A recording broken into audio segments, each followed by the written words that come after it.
everyone. Welcome to our fourth session of our new Land Trust Board Member Bootcamp. We're happy to see you all again for this week's session on stewardship. I'm going to go ahead and turn it on over to Connie to bring us into week 4.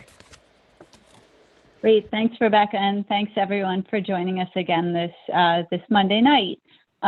One other thing that I wanted to just touch on is, again, we have a pretty full, dense, amount of information, and having a room with 40 plus people is a little bit difficult to manage if we all turn our mics on to ask questions. But we are going to pause 2 times for questions for Q&A. I do want to encourage you, as a question occurs, if you'd like to use the chat to write your question down, and Rebecca can help me to moderate those when we get to the Q&A part of the sessions. I'll also take my screen sharing off during those times so we can all see each other. And at that point, if you don't want to put your question in the chat, you can raise your hand and we can get to your question that way. So good. So I am going to now share my screen so we can get into the slideshow. Hopefully you are all seeing that now. And I should remember not to make a white background. That makes it a little bit difficult to see the arrows. But let's dive in. So just as a quick review, again, these bootcamp sessions follow along with the format of the Land Trust Standards and Practices, which is a body of guidance kind of crowdsourced from the land trust community and conservation professionals. It's codified and maintained by the Land Trust Alliance, which is CLCC's national counterpart, providing advocacy and supportive training and services to conservation organizations nationwide. The standards and practices, which were last updated in 2017, are comprised of 12 standards addressing important topical areas that are common to land trust practice, the first half of which pertain to all nonprofit organizations and the latter half specific to land trusts. And the standards also easily organize into 4 topical buckets, which are governance, financial management, land transactions, and stewardship. The standards addressing stewardship are standards 11, which is about conservation easements, and 12, which is about fee property stewardship. And again, just briefly, a reminder that land trusts protect property in 2 major ways. The first is through ownership of property, which in legal terms is called the fee interest. And the second way is by acting as the oversight organization for private property, which is restricted from development. And this is called a conservation easement. So it's typical that you will hear in your organizations people making a distinction between your fee and your easement properties. Last week, we talked about the protection component of land trust work, but that is really only the beginning. We've protected it forever. What now kind of alludes to the now perpetual need to look after that protected land.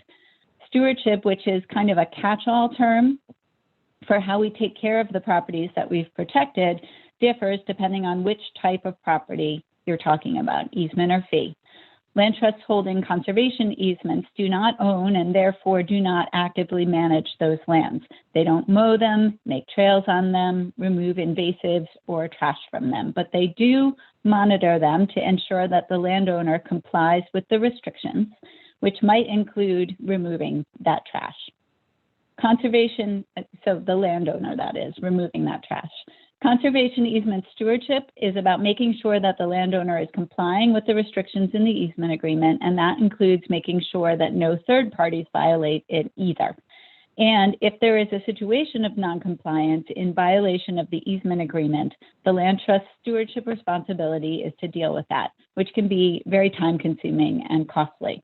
Conservation easement stewardship might also be about paying careful attention to when landowners' rights reserved in the easement agreement, such as rights to build structures or conduct certain management activities, are exercised, and to make sure that these are done in a way that is envisioned by the easement agreement and do not harm the conservation values protected therein. This, again, can be time-consuming and costly. Fee land stewardship can really vary greatly depending on the property and the purpose for which the land trust protected it. So land with no public access and a forever wild management strategy might involve very little activity, in contrast to land managed for wildlife species or with trail systems or buildings. And because the land trust owns the land, it has much more flexibility in deciding what happens on that land, and it can change its activities over time as appropriate. As in the case of changing scientific knowledge, for example, or the presence or absence of wildlife species with specific habitat needs. Whether easement or fee, stewardship should be focused on the continued protection of the natural resources on the property, as well as making sure that the property's conserved status and the land trust's right to the property are also maintained. And whether easement or fee, this starts with regular, which is at least annual, informed monitoring of the properties. So effective monitoring and enforcing easements and managing fee properties takes money, personnel, whether that's volunteers, contractors, staff, or a mix of these, and policies and procedures to provide guidance and consistency. And this is really what's covered in Standards 11 and 12. Many of these practices can get detailed and very case specific. And most of the work will be conducted by stewardship staff, contractors, or within the board's stewardship committee. So we're going to kind of try and stay broad tonight, realizing that, so many, there's so much more basically that you could probably do 4 or 5, hours just talking through some of these issues that you would be likely to see if you served on the stewardship committee. We're going to begin with the money part, and we've covered this a little bit during our governance and our land transaction sessions. Land trusts should have financial reserves in place to provide for their ability to steward their easement and fee properties in perpetuity. This includes monitoring the properties as well as taking any action needed to defend them and any active management of fee properties that is required pursuant to donor or other transaction promises. Land trust accreditation requirements provide a specific minimum amount of reserves, which should be at least board designated, if not donor restricted, for the purpose of stewardship.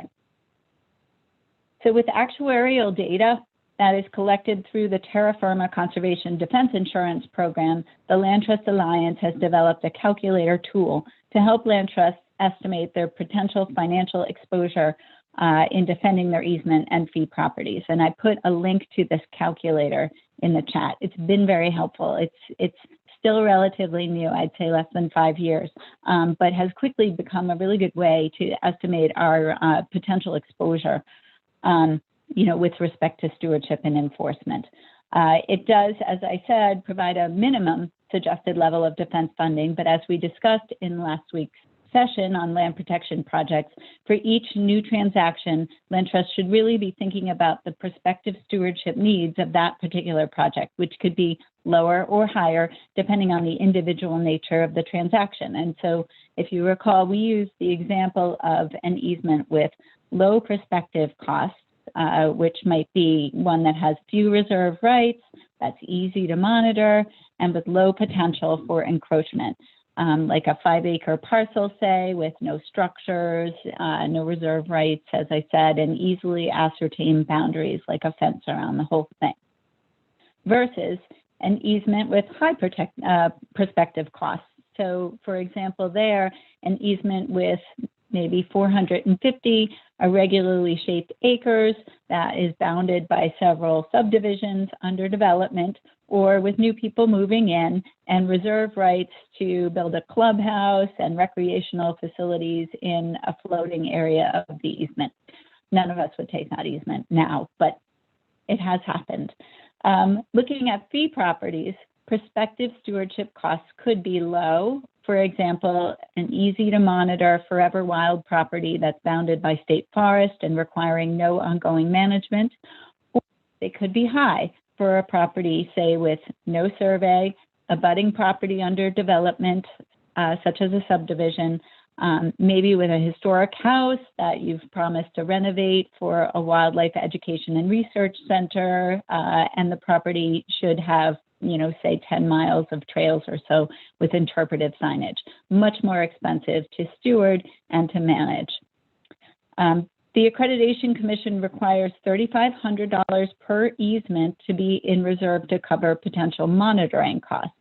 And this number is kind of arbitrary and based on anecdotal surveys, as opposed to with the defense calculator actuarial analysis. So it makes sense to look at your true costs of stewardship. It's really best practice to ensure that whatever reserves you put in place would provide for meeting the need to monitor your properties in perpetuity. So you want something that's going to throw out some income, ideally. And although many of us use volunteers for our monitoring, you should try and capture the hours that are spent by those volunteers to get a sense of how much it really would cost you if you weren't able to continue with that pattern. Be aware that tracking the organization's management expenses might include activities that the trust elects to do in addition to those that it has to do. For example, costs associated with improved public access might be what's needed to achieve the goals of the organization or the organization's vision, but might not be required by deed restrictions or donor wishes that you agreed to when you took the property. So if funds are not available, the organization must at least monitor the property and protect its conservation values while it's raising the funds to realize its vision. All right, monitoring is the most important first step in fulfilling one's stewardship responsibilities, and one that as a board member, you're likely to do, as work for the organization. Let's have a look at what the text of the standards and practices say about easement and fee property monitoring. Both standards 11 and 12 have a practice that's dedicated to monitoring. Both say that monitoring should happen at least once per year and more often if necessary to observe changing conditions or in follow-up to observed issues. This is one of those places, monitoring that is, where the S&Ps could do with a little bit tighter editing because the inconsistencies between these practices are a little confusing. The text differs one from the other, but the idea in Standard 11 that a good policy or procedure will help provide consistency and guidance for those doing the monitoring and should cover responsibilities for monitoring, activities in order to complete it, and the record keeping. That's appropriate for fee properties as well.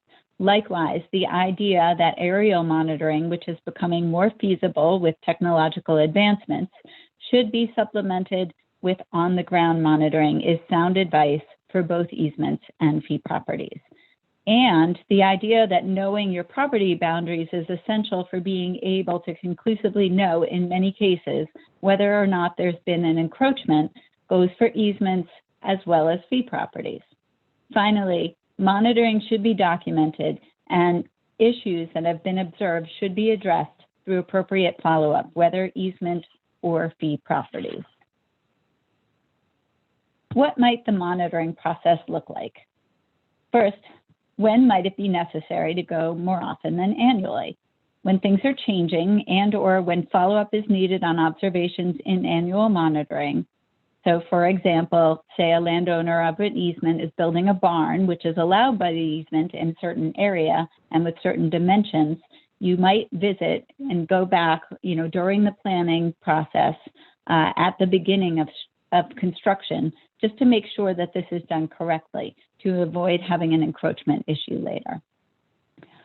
Or if a fee property is experiencing trespass, it might be necessary to go back with trail cams, signs, barriers, etc., all of the different strategies that you're going to try in order to get that trespass to stop, rather than just wait a year and see what's going on then. The process of monitoring is usually going to look like this. Whoever is the monitor will prepare for the visit by reviewing documentation about the property and recent activity. So this would include, for an easement, the easement agreement, the baseline documentation report, prior year's monitoring forms, and any correspondence that is related to what's going on that easement property. For fee properties, you'd review the management plan and perhaps the prior year's monitoring as well. It would be a good idea to have copies of these documents available during the field visit, whether in paper or digitally. In addition to these records, the monitor will want to bring along safety equipment as appropriate. So training for monitoring should address things like cell coverage, ticks, other safety hazards that one is likely to encounter in the field. Identification is another good thing to bring as a representative of the land trust. So some people are getting those car magnets that you can stick on if you're parking at a private property, for example, to monitor an easement. Also, the monitor is going to want to have equipment to help document issues or make future monitoring easier. So that could be flagging tape, for example, and definitely a camera, even if it's one's cell phone, to photograph possible issues.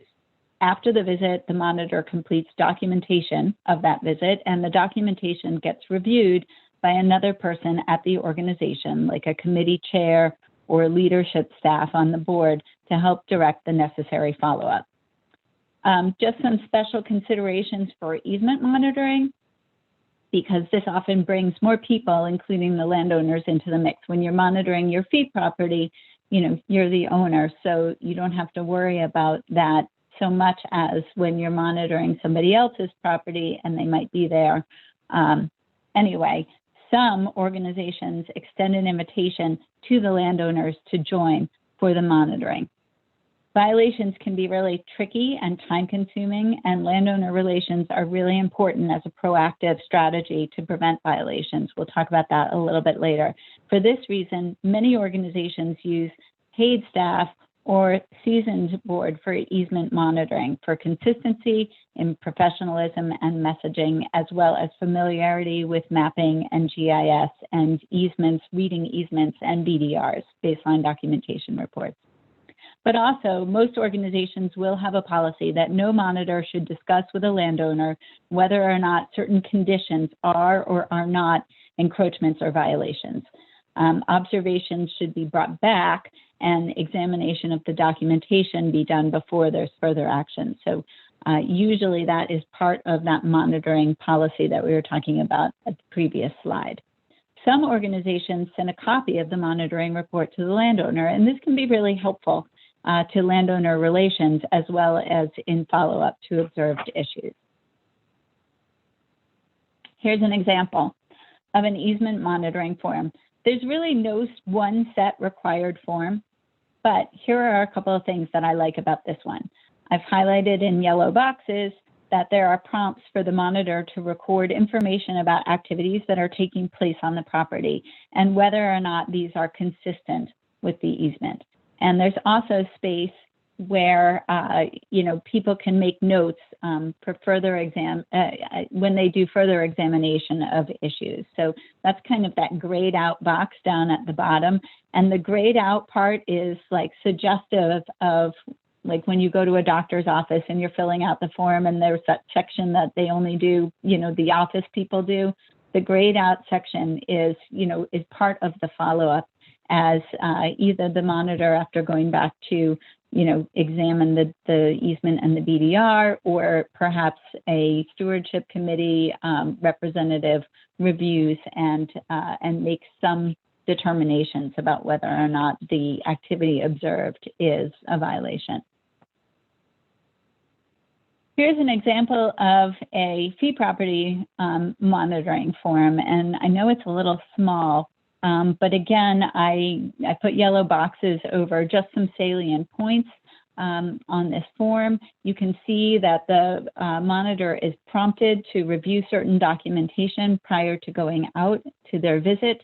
You can also see that things that are important to the monitoring of one's fee properties are on this form, and that differs from the monitoring form used for easements. So for example, information about signage and infrastructure and trails and parking access and its adequacy, and also some observations on invasive plants and wildlife habitat. So depending on the nature of the preserve, there's a place to put some notes that are going to be helpful to that land trust management of its fee properties.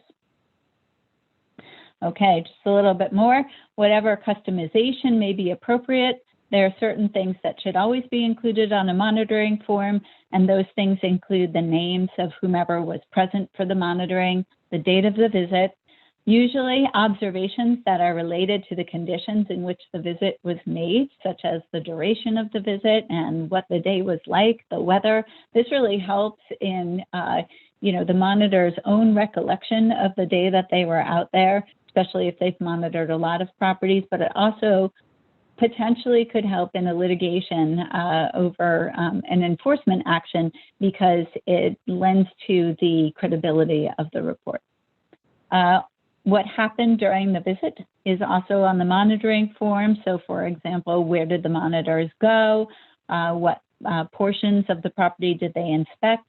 Observation about the condition of the conservation resources that are protected on the property, observations related to any risks to these resources.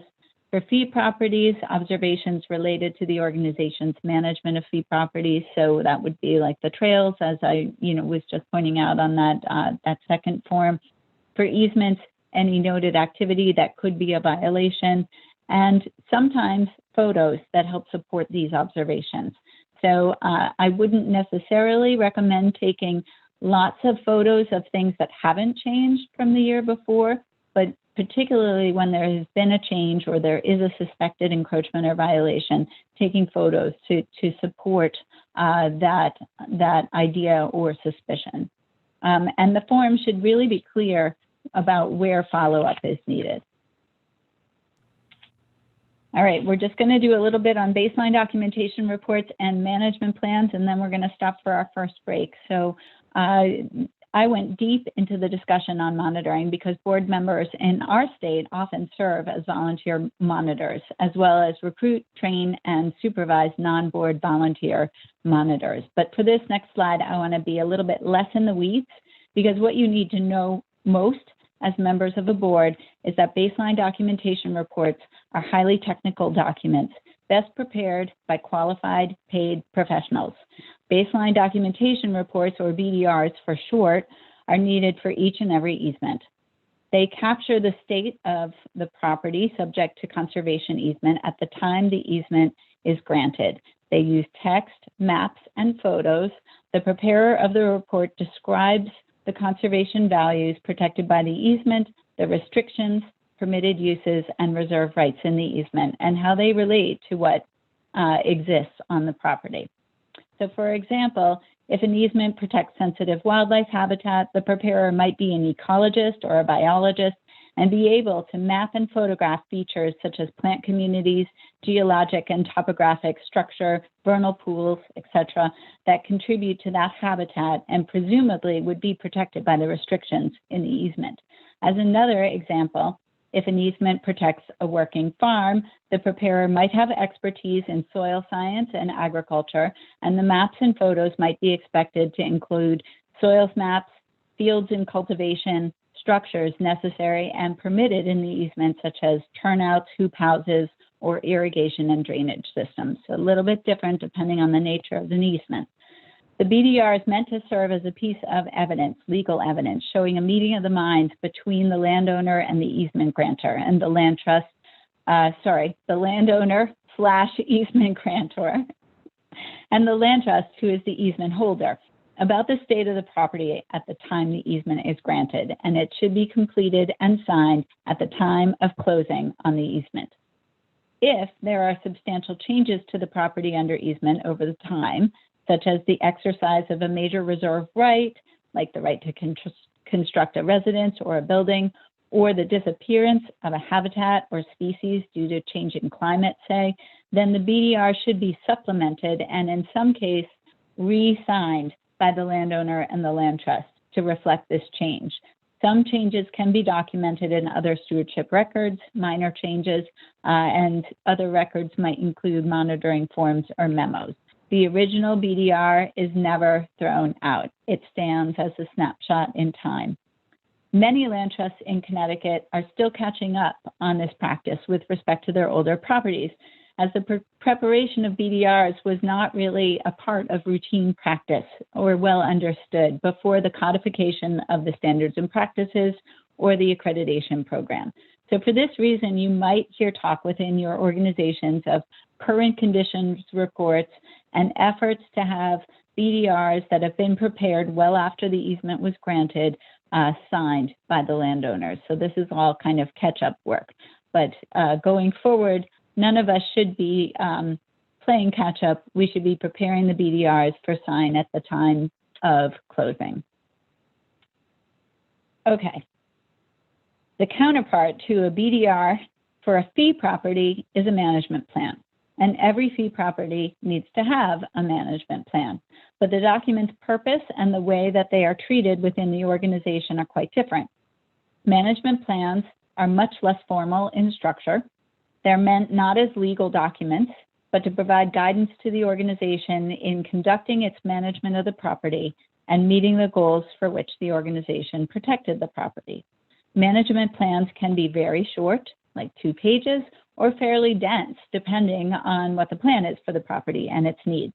They can be prepared in-house or by professionals, depending on what is needed, and they can be revised and updated whenever necessary.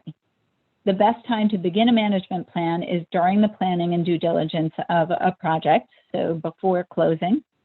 There may be many immediate needs upon acquiring a fee property, designing and installing infrastructure for a parking and a trail, for example, but it's okay for the very first management plan to be short and to state what's needed in order to make progress in the management. And then the plan gets updated over and over as more is discovered about the property and the management needs become clearer.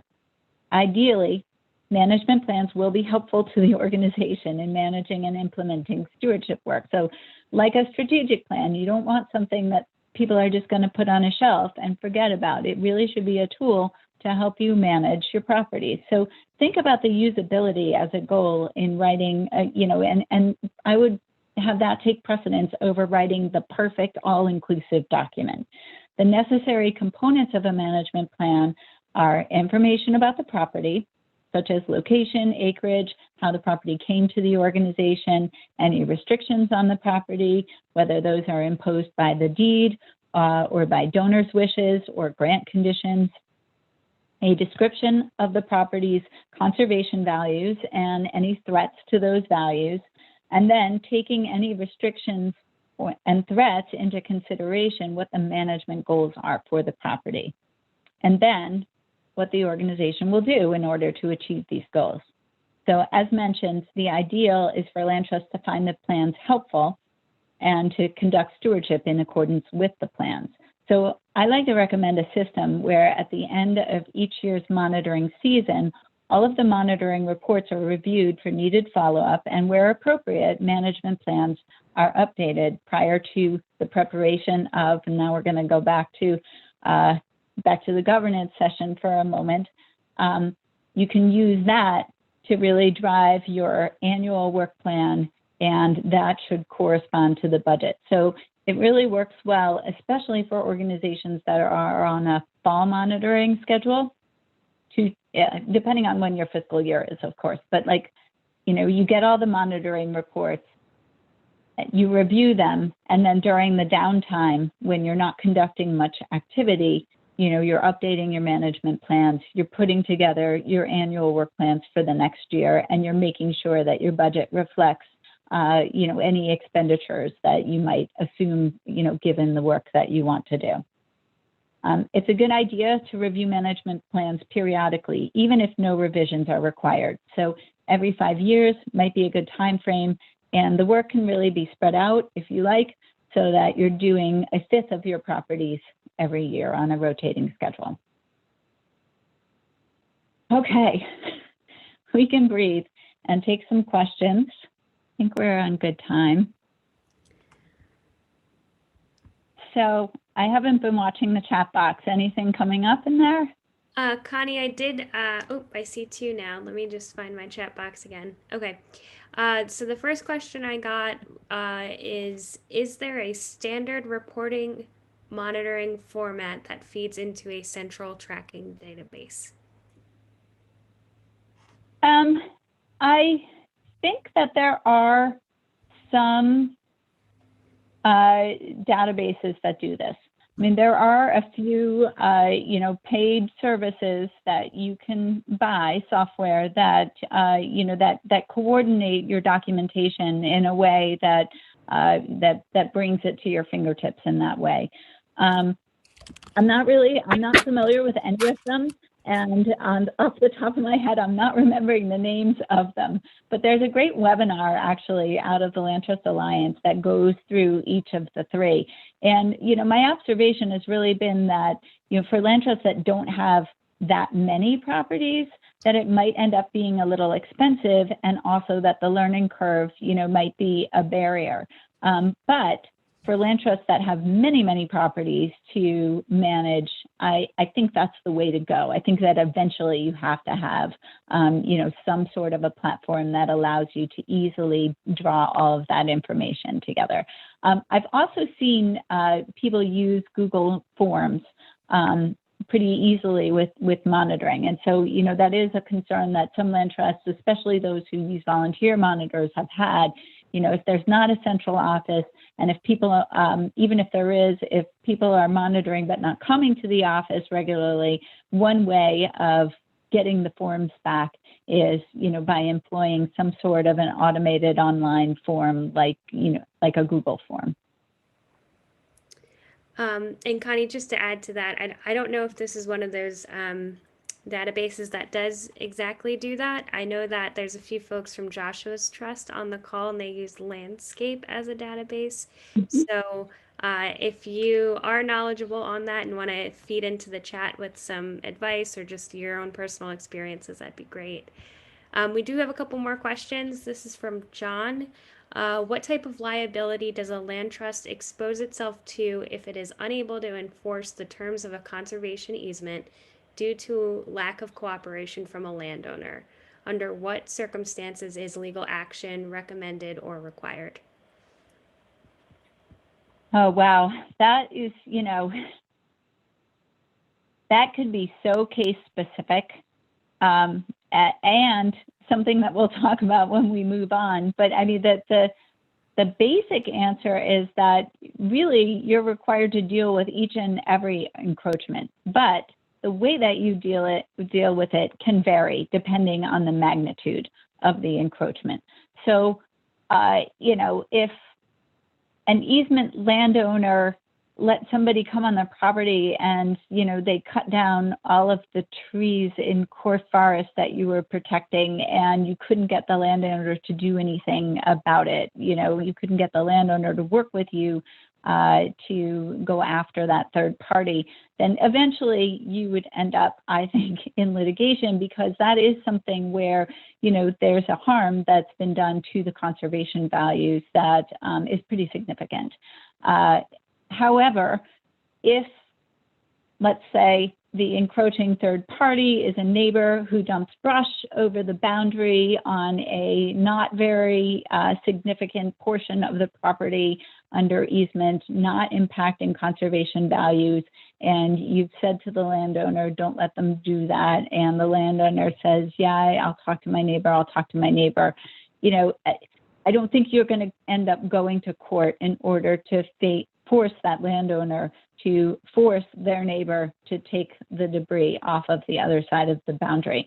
But you probably are going to end up mentioning it to the landowner each and every time you go out, and to try and nag that landowner into doing something about it. So those are two different examples. There's a lot of, there's so many other case scenarios that we could come up with. And what I would say is that it can never hurt to ask your counsel, to run it by your counsel, to see what that counsel thinks might be appropriate. And you can also use many of the experts that we have in Connecticut. You might want to put something up on the listserv if you feel comfortable airing it in that kind of a public forum, or sending a question to Amy and Rebecca or myself. Okay, a couple more things in the chat here. Rick Newton has made the observation that if there's an easement that goes across 5 different property owners, it is considered 5 easements. So the legal defense calculator counts it as 5 easements and it considers that you need to have a higher legal defense fund. So in this case, 17,500 versus 3,500.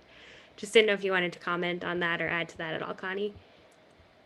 Rick, I'm not sure that's true. Part of it is true, and let me comment on that a little bit.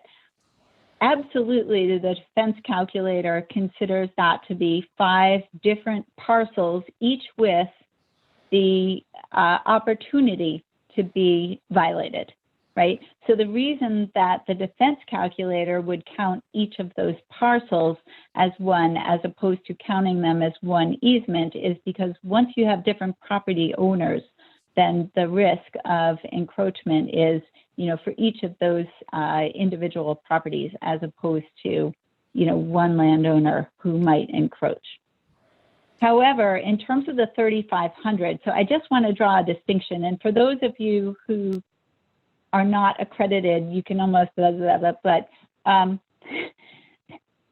the idea that you have 3,500 for monitoring is really based on the idea that you're going to go out and monitor that easement. So if it is one easement that you're monitoring, you're probably going to walk the boundaries of the easement the same, regardless of whether or not it is in parcels. Your examination of that easement is going to be the same. Whether 3,500 is the right number to throw off income to steward it in perpetuity is another question entirely. And so, that easement, depending on what the reserve rights are and depending how problematic it is that you've got, a subdivision essentially with 5 different owners, might cause a land trust to say, I think we need a little bit more in reserve for the monitoring of that particular easement. But I do want to draw a distinction between reserves that you have for defending the easement, which is really about the potential for it to be violated, and reserves that you have for monitoring it, which you must do as an administrative process every single year at least until perpetuity. Connie, we have 2 more questions in the chat. Do you want to take those now, or?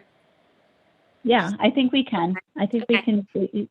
The rest of the presentation, although there's a lot to it, they're short because really it's all about monitoring and management. Okay, great. So we have a question from Richard. Is there a legal liability to a land trust if it doesn't follow or stay current with its fee simple management plans?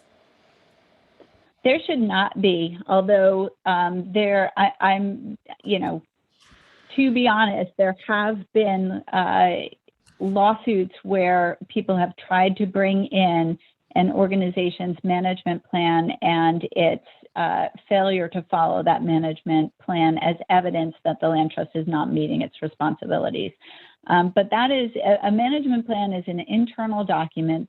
There are probably things that you must do. You must monitor that property. But just because your management plan says we would like to rehab this habitat or we would like to make a trail system, unless there was a specific, requirement that the land trust do that, then, legal liability should not adhere to the land trust. So just to give an example of that, whenever we protect properties using an OSWA grant, we are required to give public access. So if our management reflected that we were going to do public access and we didn't do public access, maybe there might be something there. I'm not sure who would have the right to bring that claim. I don't know that a neighbor or a private citizen would be able to make that claim. The state probably would, however. So it's really going to depend. But I just want to, as far as the take home from that question, I just want to, again, kind of bring you back to your management of your properties. There may be a lot that you want to do with them, but your primary consideration is protecting the conservation values and protecting your interest in those properties forever. And that's what you should do first. And, you know, dreaming big and having a great vision is a wonderful thing, you know, but that is extra. That is part of your land trust activities and not part of your legal responsibilities with respect to that particular piece of property. So our next question touches on encroachment. So before I ask it, I'm just going to tee up that we have on April 21st, we'll have our first Land Trust Law School session with Keith Ainsworth. We'll cover encroachments, some tree law, a little bit of everything. So I'm going to drop the link for that session in particular into the chat. But the next question is, if there is an encroachment that has been in place for several years without any type of enforcement action, does the land trust potentially lose any type of future standing or ability to take action against the encroachment? That is, again, such a case-specific question. You know, the answer is maybe. I mean, whether somebody can try, sure, you know, that might be something used against the land trust. A land trust failure to monitor and notice an encroachment for 30 years and then to all of a sudden try to, you know, to strong arm the landowner into doing something about it solely, you know, that might be something that is brought up that counts against the land trust. But usually there's clauses within the easement agreement that do protect us, that, you know, failure to enforce one's rights doesn't mean that they go away as the easement holder. Really, you know, I just think it's your best defense to make sure that you monitor every single year and know that, you know, whether or not you're waiving any rights, whether or not you're bringing liability on yourself, that you're still obligated, you know, as an easement holder to address each and every violation in some way. All right, I think I'm going to go back especially because we do have a slide on enforcement, and you know, and especially because we have an advanced session coming up where you can bring all of your case-specific questions and kind of talk those through. I'm going to go back to the presentation now, and we'll work our way back through the remainder of standards 11 and 12. So let me just queue up my view the way I like it. And okay, good. So continuing on along the lines of enforcement, practice 11E concerns enforcement of conservation easements. And this is where monitoring uncovers a breach or a violation of the easement agreement. And again, this topic can be so detailed and very case specific, it would take its own whole hour at least. But what you need to know right now is that all violations must be addressed, but they don't need to be addressed in the same way depending on variations in the magnitude or the severity of the violations. The most severe violations might require, however, the involvement of legal counsel, particularly if the violation is harmful to the conservation values that are protected by the easement. It can be very helpful to have a written policy and procedures for investigating and resolving violations. And in fact, those of you who are involved with accredited land trusts, you should know that you absolutely have a policy on the books because that is a requirement for accreditation. But the policies and procedures, regardless, are very good at making sure that the organization can be consistent and reasoned in its actions to address violations. Many land trusts in Connecticut use a variation of the same template. So if you're in need of a template, you might inquire of a peer from an accredited land trust, and I'm sure that they would be happy to share. As mentioned earlier tonight, as in many areas of life, the best defense is a good offense. Preventing easement violations really starts with a good relationship with the easement landowner and a shared understanding of what is and isn't permitted on the restricted property. Practice 11D on landowner relationships tells us that we should maintain a regular correspondence with easement landowners to keep up to date on what's going on with the land, any planned activities, and coming together on landowners' questions about their own management strategies. The landowner relationship can be such an important determinant of how stewardship goes that it's critical to know when properties are changing hands. You might find out from the original landowner if you have a good relationship with them, or it can also be helpful to scan published records of land transactions, so when there are transfers happening, or to build in a check of the land records into your pre-monitoring procedures each year. When an easement property changes hands, it's very helpful to reach out to the new landowners to introduce your organization, make sure they're aware of the easement and what your practices are for regular monitoring. And you might provide them with information like a copy of the BDR and the easement agreement if they don't already have these.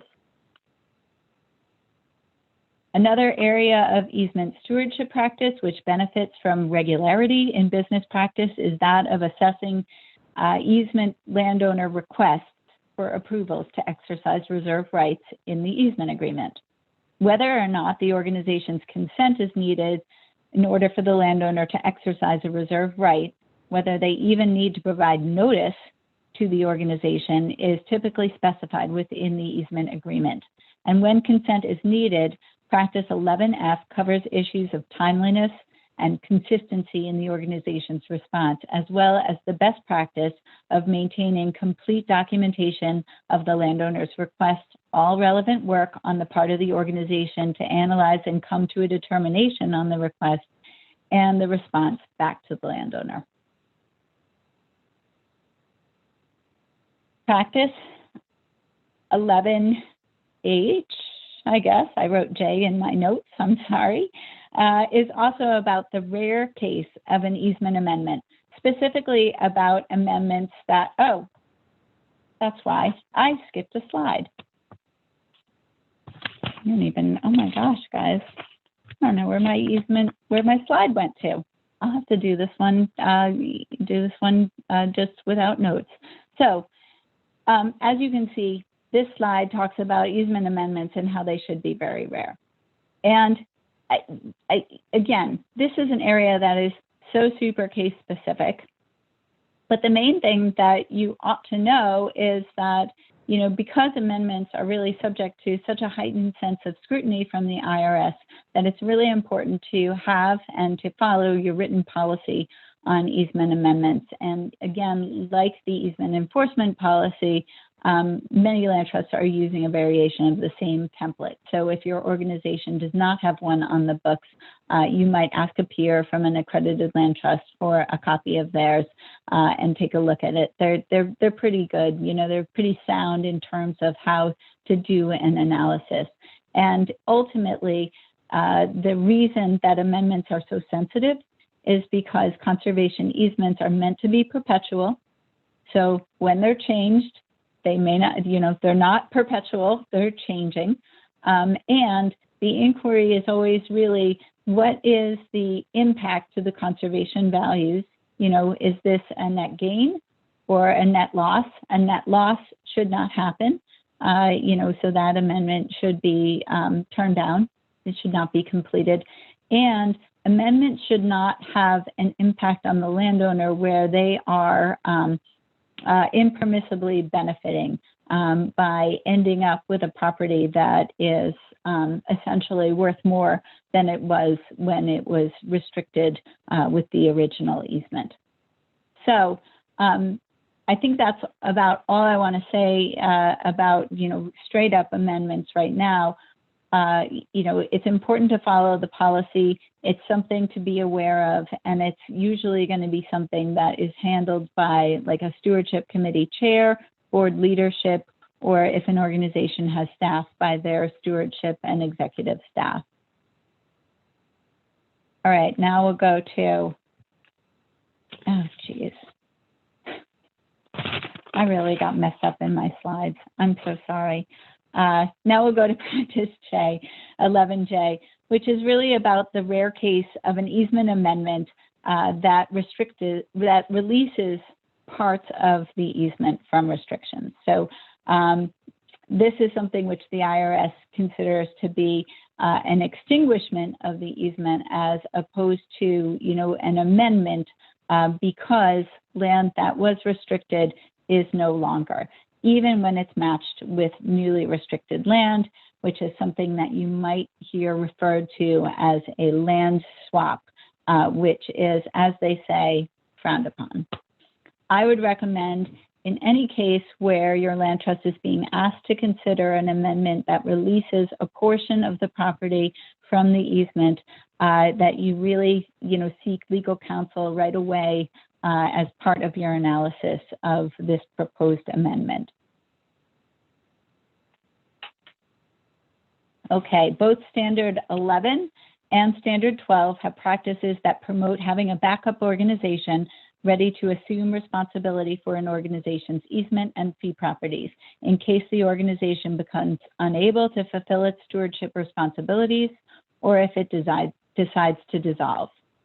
Sometimes this is done within the easement agreement itself, so there would be a clause specifically naming a backup holder. Sometimes the organization's articles of incorporation specify who might be a backup in the case of dissolution. And sometimes contingency plans are made much more informally as organizations build relationships with their peers and come to a place where they're realizing that they might need to turn over or transfer stewardship responsibilities of a property to a different organization. Okay, both standards also have practices dealing with condemnation proceedings. As I mentioned last week, I really don't have any personal experience with this. I think it's a rare occurrence, but it's one that probably will become more common in the future as pressures on land use continue to increase. 11I and 12E both advise organizations to do what they can to avoid or mitigate harm to conservation values and to document their efforts during condemnation proceedings. But there is really not an expectation that they will exhaust their financial resources and ignore their other work fighting these proceedings, which will rarely go their way in the end. In the case of conservation easements, there's also the idea that any monetary relief that is offered to the landowner would go proportionately to the land trust to be used in a manner that's consistent with the easement agreement. So if the landowner's property became condemned and there was a portion of the value of the property which was, impaired due to the placing of the conservation easement, then that proportion of the proceeds should go to the land trust. And that is something that's probably worth fighting and pushing a little bit for.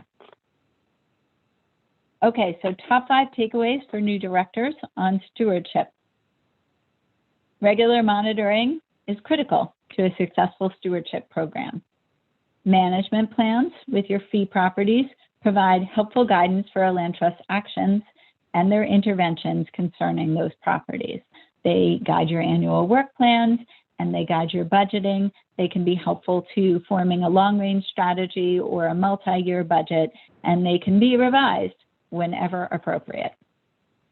Number 3, maintaining good relationships and communications with your easement landowners and the neighbors to your fee properties can head off problems like violations, encroachments, and trespasses. Number 4 is that good documentation, thorough documentation provides the land trust with evidence in the event that an enforcement requires legal action. And documentation will also be helpful if the land trust ever transfers the property to another conservation organization and to boards way on down the line when we are long gone. Finally, easement amendments should be avoided, but in rare circumstances, they might be considered pursuant to written policy that incorporates national guidelines about how amendments can be handled so that they do not raise the ire of the IRS, do not confer a private benefit to landowners, and end up being configured in a way that benefits the conservation values rather than impairs them. So that takes us to the end for tonight, and I'm going to stop sharing and take any remaining questions. Oh dear, it's almost 8. Okay, I will stay after again. For those of you who have really burning questions, let's take 3 minutes of questions now and see where we get. Thanks, Connie, for doing that. Before we jump right into the questions, I did want to mention that right now we are having a group of grad students from the Yale School of the Environment pulling together standards and practices templates. So that'll be a resource that should be available on our website around late May. So please look out for that. If you're not signed up for our e-news, please sign up for our e-news. That we will likely announce that those templates being available through our digital communications. So please make sure you're connected with us. Okay, so we've got a couple questions in the chat here. The first from Richard. Does the conservation easement seller or their real estate agent have a requirement to inform the potential buyer of the conservation easement and its terms and conditions?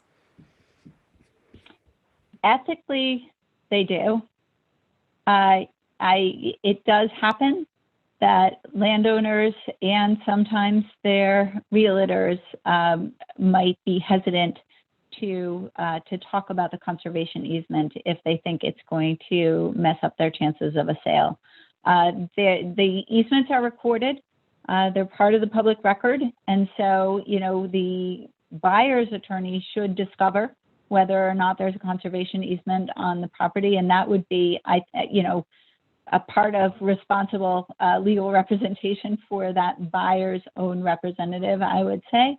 The other thing is that there are some strategies, and I can't remember if it's in our current easement template, but there used to be a strategy that people had that required a landowner to pay a fee, which was then waived, that tipped the land trust off for when the land was going to be sold. Is that ringing a bell at all, Amy? Anyway, that I would say definitely the buyer's attorney should find out that there's an easement. Great. And then the last question I see in the chat right now is from Rick. If a land trust holds a conservation easement and later becomes the owner in fee, what happens to the conservation easement? That's a super good question, Rick. Right now, there is no merger of those interests in the state of Connecticut, but that is, to my understanding, a common law principle. So it's not, we don't really know if that might be the case in the future, that there might be case law that sets the precedent for the merger. Right now, there is no. Best practice, though, it's not a great idea for a land trust to hold a conservation over property that they own and manage, because who's going to enforce the conservation easement? And most likely, as land trusts, we're not going to do anything in violation of the easement, but there's nobody kind of, checking up on that. And so best practice would be, I would say, rather than extinguish the easement, to pass that easement, to transfer it to another conservation organization that can oversee and make sure that that the land trust that owns the easement is compliant. It's probably going to strengthen the conservation, the perpetuity of that conservation, and it also may strengthen, what happens with the property and the management of that property, to have a partnership with another conservation organization that is kind of helping and looking over one's shoulder. So, I haven't really seen the situation where there's been an adversarial relationship between two conservation organizations, one of whom owns the fee and the other who holds the conservation easement. I think that contrary to that, that you'd end up with a much stronger conservation of that property and a much better partnership and resources flowing to that particular piece of property. Great. So that's all the questions we have in the chat. If anyone has a question in the meantime, feel free to unmute yourself and ask. Otherwise, I do want to say to those who have hung on with us, thank you so much for coming out tonight, for spending your evening with us. Again, we have one more session with Connie next week, same time, same place. And then we will have a few more workshops coming up as part of our Conserving Land by Staying Connected spring series. So thank you again for coming. And again, if you have any questions now, feel free to unmute. If you have questions later, feel free to email us. Thanks, everyone.